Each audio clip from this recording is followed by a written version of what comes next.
Hey, Steve, you discussed before this game even started that it's probably unreasonable to look at your team missing its quote unquote top 4 players and expect the same sort of production. But the situation being what it is, you presumably don't know when these guys are coming back. What can you guys do? You, the players, and you as a coach, and you and your staff do to kind of hold on and bail water until you actually have some semblance of health? Yeah, I think I've said it before, but I think our message is staying together, staying positive. I told the guys we had 2 great days of practice, and tonight I don't think we got better. So I don't care about the result, but I thought we could have played better. We could have made less mistakes. Could have done a few things that would have made tonight more productive, and that's all it is. We recognize we're shorthanded. We know we're sending these guys out there and asking them to do more than they're accustomed to doing, and that's tough. But at the same time, they've responded every time we've asked them to keep their spirits high and work, and that was clearly on display in practice yesterday. Today we needed a little bit more, so we're pushing them to come in tomorrow and have a great attitude, push each other, support each other, and keep getting better. And in the meantime, and continue to build. I think we built a lot of resolve over this difficult stretch, and it's just a matter of us staying with it until we do get a little bit more size and talent back on the lineup. Steve, aside from being shorthanded, I mean, anything in particular bother you more than others, whether it's execution, effort, et cetera, tonight? Yeah, I thought we made too many game plan mistakes. More than anything, I thought to start the second half, we lost a lot of 50-50 balls. We had a really good chance. We didn't get 50-50 balls. And we turned it over in the first 3 minutes of the second half. We probably had a chance to cut it down to 10. I'm not saying we're going to win the game, but it would have given us an opportunity to gain a little momentum and start to get some belief and play a little better. I know our guys are in a tough spot, but we've pushed them hard through this stretch, and they've really responded. So we're really proud of them. Like I said, the individual work 2 days ago was great.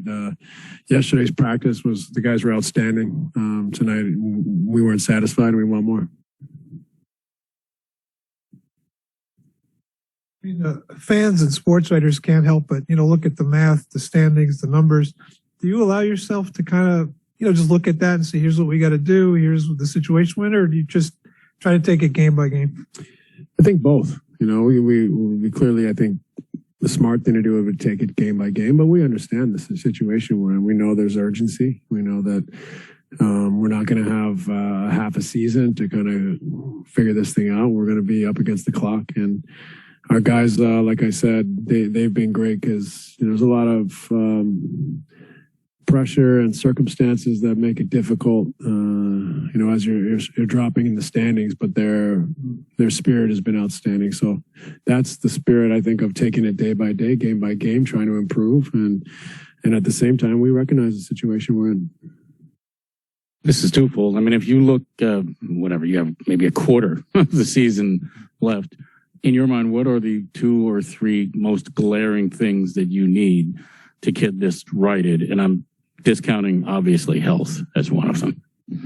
That's it. That's number 1, 2, 3, and 4, really. I mean, these guys, we could have played better tonight, but we can play better on nights when we have everybody, too. So you're not going to play great every night. But, in this league, you flip it. Like, take the Celtics and take 4 of their starters out.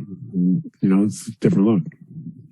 And in Patty's case, I mean, obviously he had the nice game going into the break, but it's been a pretty extended slide for him shooting-wise. I mean, has he just looked tired to you? I think Patty's tired. His legs have been worked pretty hard this year. He's played more minutes than he's ever played, and we've asked a lot of him. So as we get bodies back, he can hopefully get a little bit more of a normal rotation. And it's not just the amount of minutes. It's we're asking him to create offense and things that are it's all piling up in a sense. So, but his spirit has been unbelievable. His leadership's been unbelievable, and he's such a huge part of our connective tissue that he's a big piece in what we do, regardless of making or missing shots.